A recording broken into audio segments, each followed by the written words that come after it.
Assalamualaikum warahmatullahi wabarakatuh. Oke, selamat pagi anak-anak. Bagaimana kabarnya semuanya?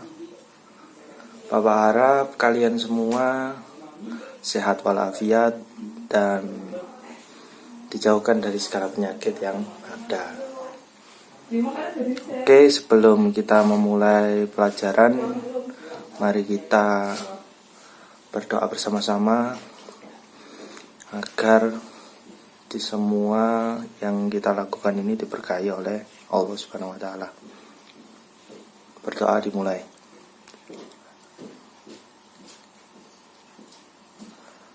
Berdoa selesai. Oke. Di sini anak-anak semua ada yang sudah kenal saya? Mungkin kebanyakan dari kalian banyak yang belum mengenali Bapak. Maka pada saat ini Bapak akan memperkenalkan diri Bapak. Pertama-tama yaitu nama Bapak, nama lengkap Bapak itu Hafid Imaduddin. Kalian bisa memanggil Bapak yaitu Bapak Hafid. Di sini Bapak akan mengampu atau mengajar kalian mata kuliah SKI atau Sejarah Kebudayaan Islam. Oke. Pada pertemuan kali ini kita akan melanjutkan pembahasan pelajaran SKI. Pada hari ini kita akan membahas tema tentang nilai-nilai Islam dan kearifan lokal dari berbagai suku di Indonesia. Pada tema kali ini kita akan mengetahui nilai-nilai Islam yang ada di Indonesia ini. Di berbagai macam nilai-nilai yang sudah diterapkan oleh masyarakat Indonesia dan serta kearifan lokal atau ciri khas dari berbagai suku yang ada di Indonesia ini. Di tema ini kita akan membahas pembahasannya menjadi dua kelompok. Yang pertama adalah implementasi nilai-nilai Islam itu sendiri di masyarakat Indonesia, dan yang kedua kita akan membahas kearifan lokal di berbagai suku Indonesia. Jadi intinya pada pembahasan kali ini kita akan membahas dua kelompok Indonesia itu lewat perdagangan. Artinya banyak pedagang-pedagang dari Arab yang mereka berhijrah atau pergi menuju ke Indonesia, dan mereka selain tugas mereka berdagang, mereka juga berdakwah untuk menyebarkan agama Islam. Dan banyak cerita-cerita yang kita temui seperti para wali songo dalam menyebarkan agama Islam ini. Oke, yang mana nilai-nilai Islam ini tidak hanya untuk, nilai-nilai Islam ini tidak hanya untuk masyarakat Arab. Artinya di Indonesia ini Islam juga mengatur semua isi pedoman kehidupan manusia. Artinya Islam ini telah mewarnai segala aspek yang ada di kehidupan Indonesia, dan banyak cara orang-orang yang berdakwah seperti Wali Songo menyebarkannya hingga jejaknya telah kelihatan di saat ini.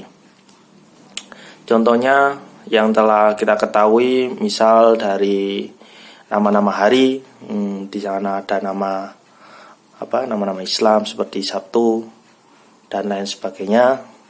Terus atau nama-nama kata kerja seperti syukur, sabar, yang mana kata-kata tersebut berasal dari kata-kata Arab, dari kata-kata juga dari kata-kata bangsa Arab atau Islam, atau dari kegiatan yang lain yang mana itu berbau-bau dengan nilai-nilai Islam yang sekarang banyak diterapkan di negara Indonesia ini. Artinya nilai-nilai Islam telah berhasil diterapkan di masyarakat Indonesia yang melalui proses panjang yang mana para wali dan lain sebagainya mereka telah menyebarkan nilai-nilai Islam ini sehingga bisa melekat ke dalam masyarakat Indonesia. Yang kedua, kelompok yang kedua kita membahas tentang kearifan lokal yang kearifan lokal suku atau berbagai suku yang ada di Indonesia ini. Mulai dari kearifan lokal di Jawa, di Madura, di Sunda, di Melayu, di Bugis, dan yang terakhir di Minang. Artinya kita akan membahas ini dan kita akan merincikan berbagai kearifan-kearifan yang terjadi atau yang ada di berbagai daerah di Indonesia. Pertama kita membahas tentang kearifan lokal di Jawa. Pertama itu kita membahas tentang tahlilan. Mungkin kita semua anak-anak sudah hampir semua tahu tadi tentang apa itu tahlilan. Bapak akan jelaskan singkat saja. Tahlilan itu adalah bacaan yang diambil dari ayat-ayat Al-Quran dan hadis sampai doa yang dibaca sendiri maupun dipimpin oleh seorang imam dan diikuti oleh beberapa orang, baik untuk hajat sendiri maupun untuk orang lain. Nah, mungkin kita tahu, kita hampir dengar, apalagi kita pernah melakukannya, tetangga-tangga kita juga kita sudah mengenal, yaitu tahlilan. Dan ini merupakan kearifan lokal yang sudah melekat di Indonesia, terutama di daerah Jawa. Yang kedua adalah pengajian. Nah, ini mungkin kita tahu juga, pengajian yang diisinya terdapat materi-materi keagamaan yang disampaikan oleh para yai, para kiai, para ustadz, para dai dan lain sebagainya, dan dilakukan di hari-hari atau di hari-hari khusus atau setiap hari. Mungkin kita sudah mengenalnya pengajian. Yang ketiga itu adalah peringatan Hari Besar Islam. Yang dimaksud sini adalah hari-hari yang memperingati peristiwa-peristiwa penting yang terjadi dalam sejarah Islam. Bentuk ceramah di dalamnya terdapat misalnya bentuk ceramah atau selawatan atau maupun sholat atau yang lain sebagainya. Dan itu yang ketiga. Dan yang keempat adalah sekaten. Nah, yang keempat sekaten. Apa itu sekaten? Itu yaitu upacara untuk memperingati maulud atau maulid Nabi Muhammad SAW. Yang kelima itu gerebek maulud. Itu acaranya juga sama untuk memperingati. Namun ini terjadi di Masjid Agung, kalau nggak salah di mana, Jogja, daerah Jogja sana. Terus yang keenam takbiran. Takbiran ini juga kita tahu hampir seluruh daerah yang ada di Jawa ini melakukan perbuatan ini, takbiran. Dan yang ketujuh adalah likuran. Likuran itu adalah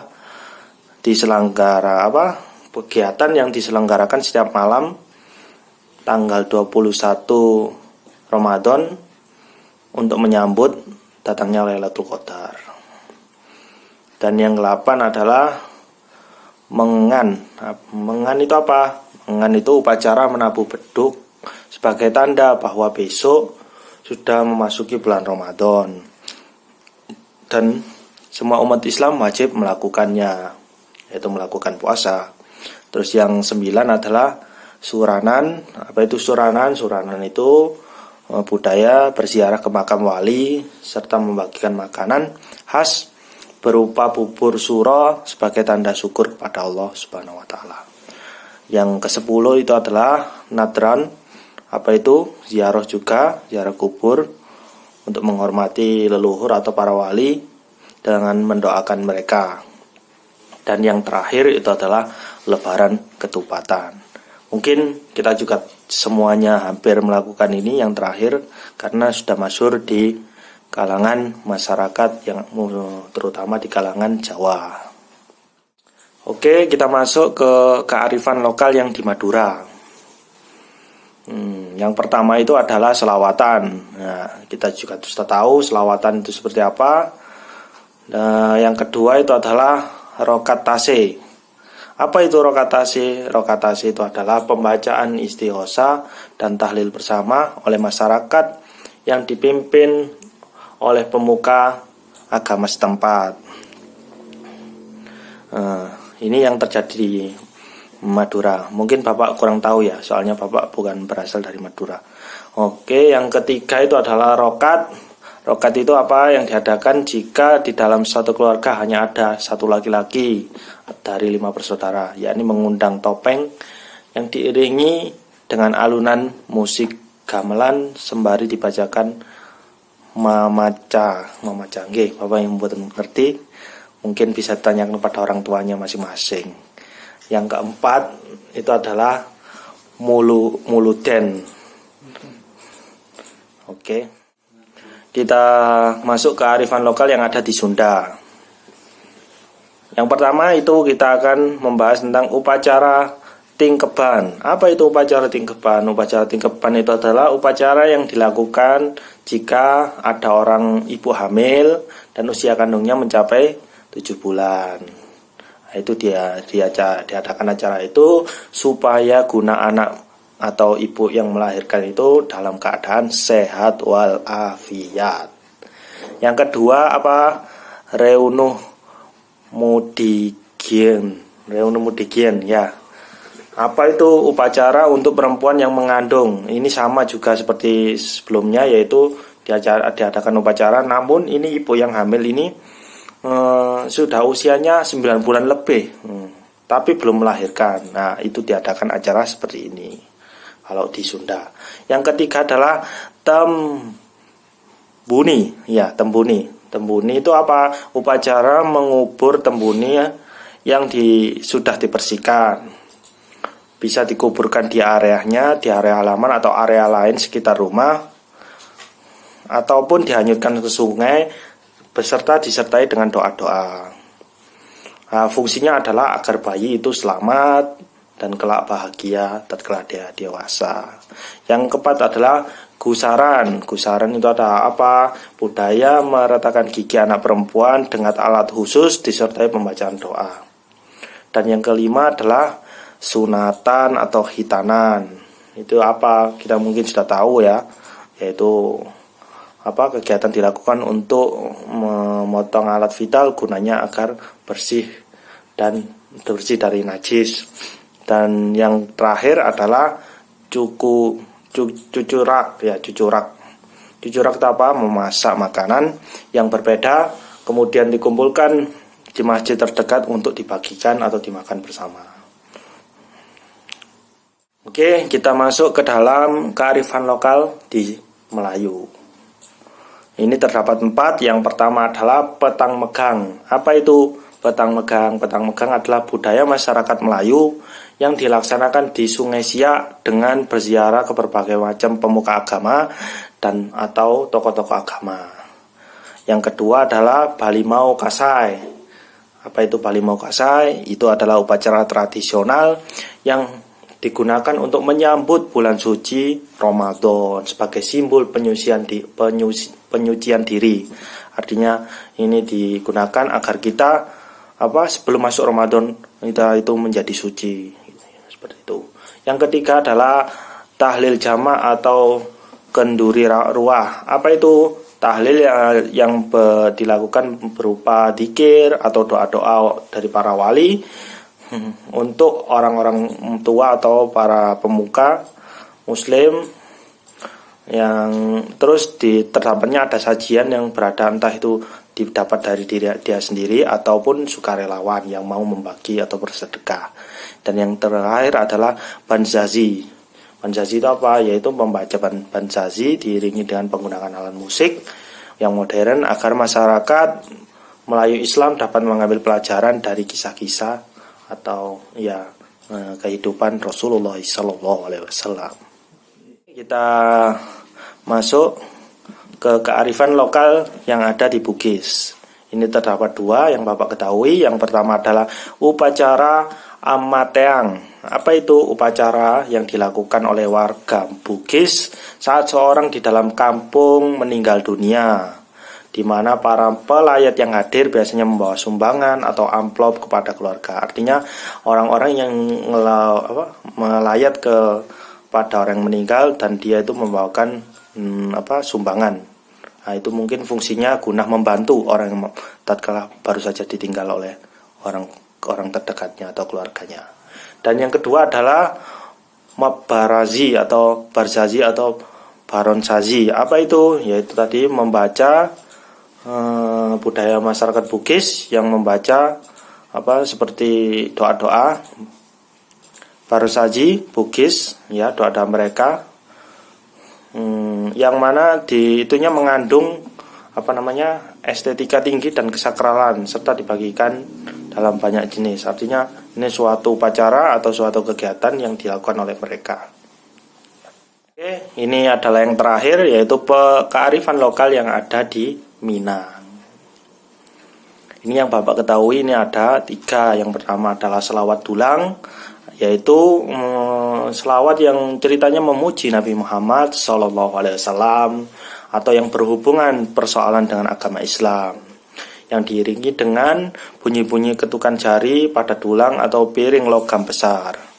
Nah, ini gunanya adalah untuk memperingati di sini hari-hari besar Islam. Jadi fungsinya itu untuk memperingati hari-hari besar Islam.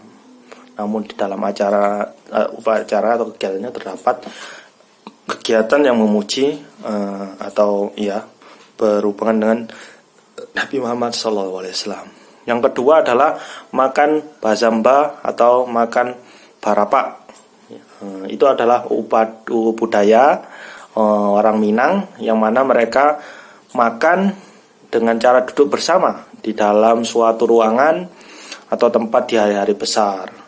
Dan dalam upacara itu berbagai upacara atau adat yang pertemuan yang sangat penting. Artinya di dalam acara itu banyak orang-orang yang kumpul dan makan bersama. Makan bersama. Dan yang ketiga, yang terakhir adalah mandi balimau. Apa itu mandi balimau? Yaitu budaya untuk membersihkan diri atau tubuh manusia dalam rangka mempersiapkan untuk melaksanakan ibadah puasa. Artinya ini upacara atau budaya yang mereka lakukan guna mereka menghilangkan kotoran-kotoran atau perbuatan-perbuatan jelek mereka sebelum mereka melakukan ibadah puasa. Jadi dari semua yang tadi Bapak jelaskan, dari Jawa sampai yang terakhir Minang, ini yang merupakan kearifan-kearifan lokal yang mengandung nilai-nilai Islam dan telah terjadi di Indonesia. Artinya telah menjadi adat, sehingga masyarakat nilai-nilai Islam dan nilai-nilai yang kearifan lokal ini di Indonesia ini menjadi satu. Artinya dalam kegiatan adat dan lainnya terdapat nilai-nilai yang mengandung Islam. Mungkin cukup sekian dari Bapak. Maaf bila ada kata-kata yang salah atau perkataan yang belum paham dari anak-anak. Mungkin anak-anak bisa bertanya kepada Bapak. Atau mungkin ada yang mau menambahkan. Terserah, atau dari misalnya anak-anak punya ilmu atau hazanah yang lebih, bisa, semuanya bisa menambahkan. Karena kita semua sama-sama belajar dan mungkin Bapak kurang dari yang Bapak sampaikan itu dan anak-anak lebih tahu atau ada yang lebih mengerti, mungkin anak-anak bisa menambahkan. Oke, akhirul kalam. Wassalamualaikum warahmatullahi wabarakatuh. Kita lanjutkan di minggu depan. Oke, terima kasih. Bye bye.